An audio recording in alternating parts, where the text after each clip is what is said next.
नंगापन मन की एक वृत्ति है। सरलता निर्दोष चित्त फिर नग्नता में सार्थक हो जाती है, अर्थपूर्ण हो जाती है, वह भी एक सौंदर्य ले लेती है। लेकिन अब तक आदमी को जहर पिलाया गया है और जहर का परिणाम यह हुआ कि हमारा सारा जीवन एक कोने से लेकर दूसरे कोने तक विषाक्त हो गया है। स्त्रियों को हम कहते हैं पति को परमात्मा समझना, और उन स्त्रियों को बचपन से सिखाया गया है कि सेक्स पाप है, नरक है। वे कल विवाहित होंगी, वे उस पति को कैसे परमात्मा मान सकेंगी जो उन्हें सेक्स में और नरक में ले जा रहा है। एक तरफ हम सिखाते हैं पति परमात्मा है और पत्नी का अनुभव कहता है कि यही पहला पापी है जो मुझे नरक में घसीट रहा है।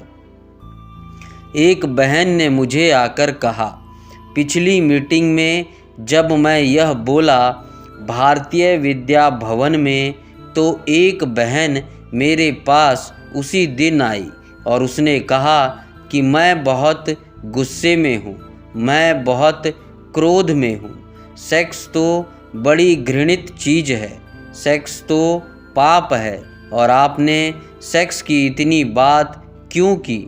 मैं तो घृणा करती हूँ सेक्स को। अब यह पत्नी है, इसका पति है, इसके बच्चे हैं, बच्चियाँ हैं और यह पत्नी सेक्स को घृणा करती है। यह पति को कैसे प्रेम कर सकती है जो इसे सेक्स में ले जा रहा है?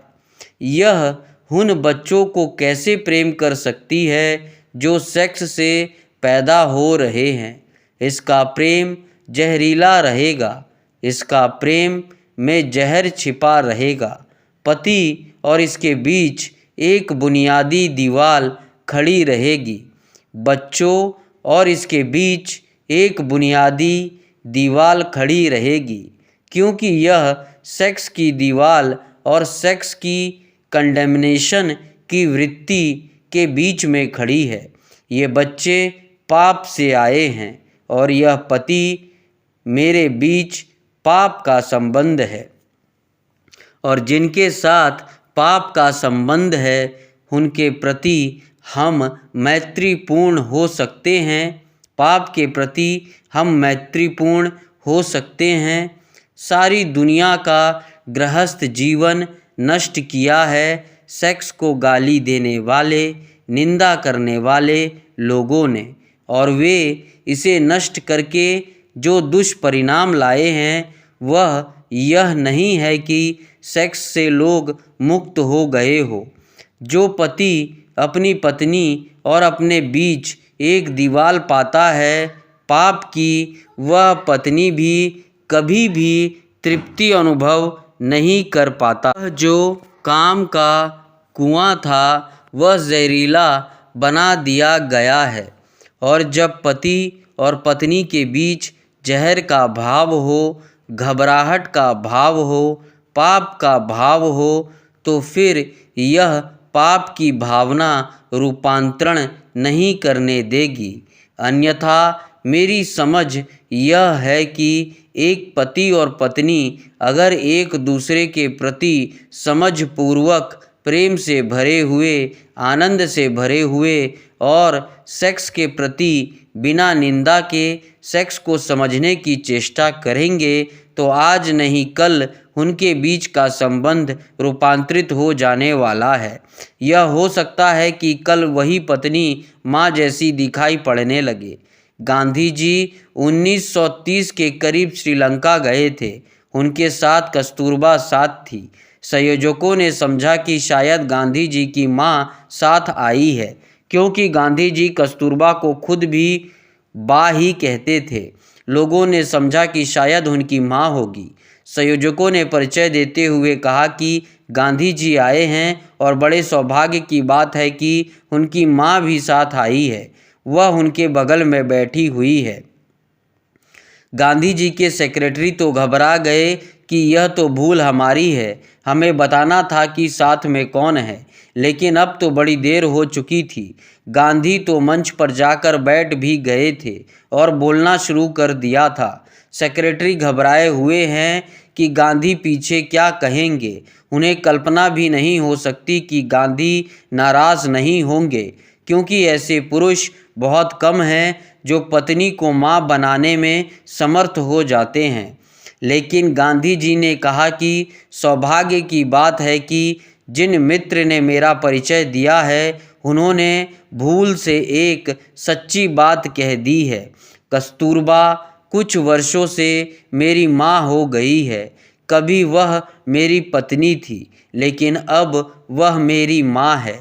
इस बात की संभावना है कि अगर पति और पत्नी काम को संभोग को समझने की चेष्टा करें तो एक दूसरे के मित्र बन सकते हैं और एक दूसरे के काम के रूपांतरण में सहयोगी और साथी हो सकते हैं।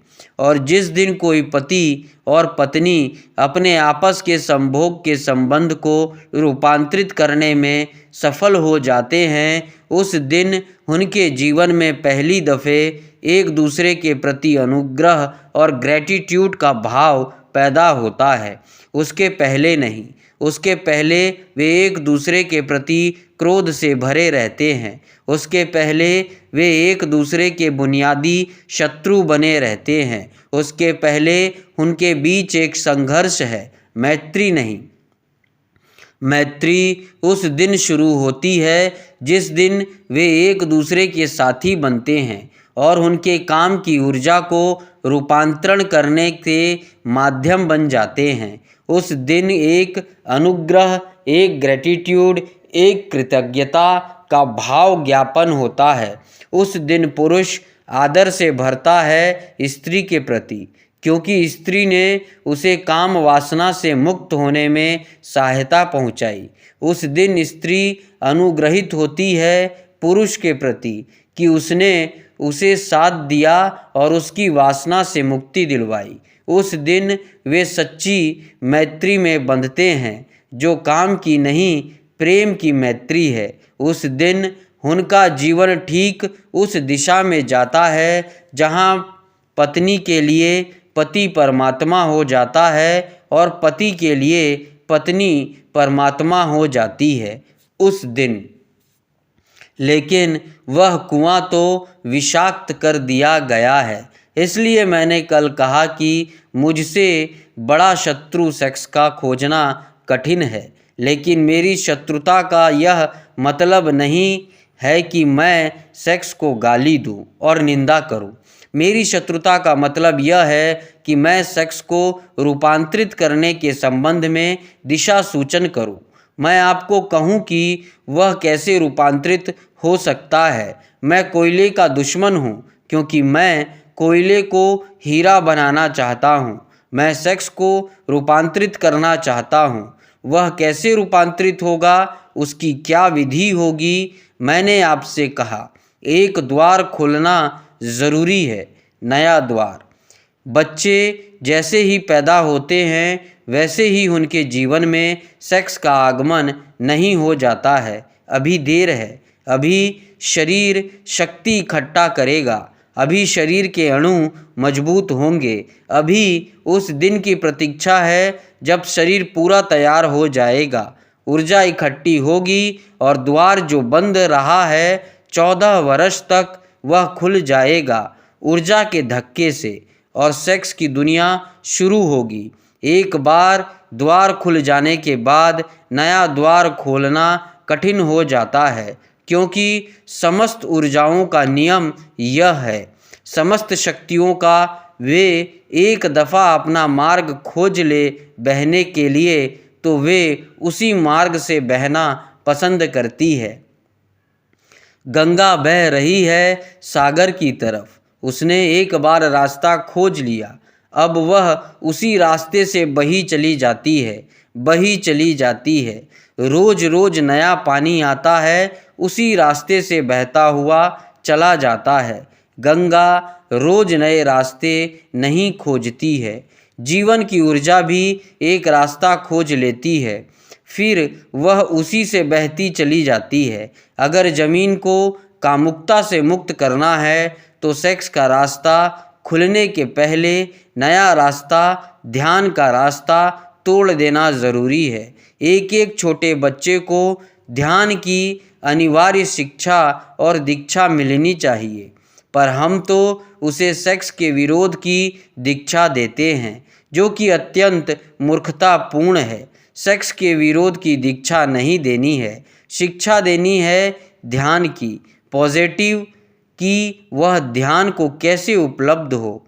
और बच्चे ध्यान को जल्दी उपलब्ध हो सकते हैं क्योंकि अभी उनकी ऊर्जा का कोई भी द्वार खुला नहीं है, अभी द्वार बंद है, अभी ऊर्जा संरक्षित है। अभी कहीं भी नए द्वार पर धक्के दिए जा सकते हैं और नया द्वार खोला जा सकता है। फिर यही बूढ़े हो जाएंगे और इन्हें ध्यान में पहुंचना अत्यंत कठिन हो जाएगा। ऐसे ही जैसे एक नया पौधा पैदा होता है, उसकी शाखाएं कहीं भी झुक जाती है, कहीं भी झुकाई जा सकती है, फिर वही बूढ़ा वृक्ष हो जाता है। फिर हम उसकी शाखाओं को झुकाने की कोशिश करते हैं, फिर शाखाएं टूट जाती है, झुकती नहीं। बूढ़े लोग ध्यान की चेष्टा करते हैं दुनिया में, जो बिल्कुल ही गलत है। ध्यान की सारी चेष्टा छोटे बच्चों पर की जानी चाहिए, लेकिन मरने के करीब पहुंचकर आदमी ध्यान में उत्सुक होता है। वह पूछता है, ध्यान क्या, योग क्या, हम कैसे शांत हो जाए? जब जीवन की सारी ऊर्जा खो गई, जब जीवन के सब रास्ते सख्त और मजबूत हो गए, जब झुकना और बदलना मुश्किल हो गया, तब वह पूछता है, अब मैं कैसे बदल जाऊं? एक पैर आदमी कब्र में डाल लेता है और दूसरा पैर बाहर रखकर पूछता है, ध्यान का कोई रास्ता है? अजीब सी बात है, बिल्कुल पागलपन की बात है।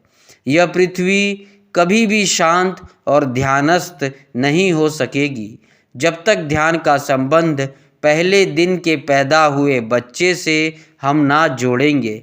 अंतिम दिन के वृद्ध से नहीं जोड़ा जा सकता।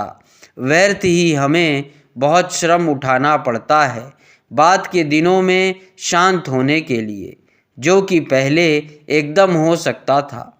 छोटे बच्चों को ध्यान की दीक्षा काम के रूपांतरण का पहला चरण है। शांत होने की दीक्षा, निर्विचार होने की दीक्षा, मौन होने की दीक्षा। बच्चे ऐसे भी मौन हैं, बच्चे ऐसे भी शांत हैं।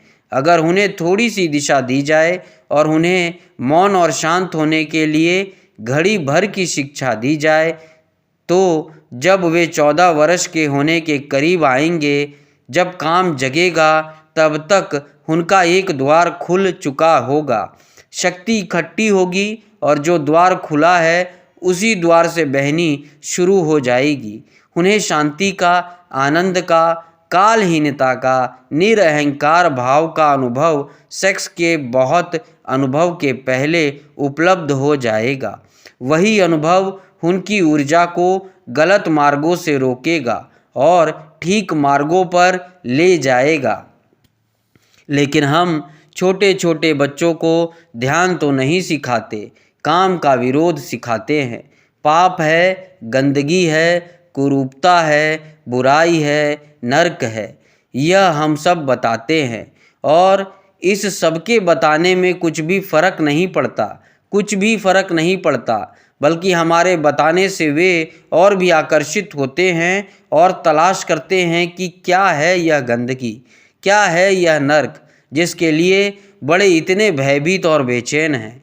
और फिर थोड़े ही दिनों में उन्हें यह भी पता चल जाता है कि बड़े जिस बात से हमें रोकने की कोशिश कर रहे हैं, खुद दिन रात उसी में लीन हैं।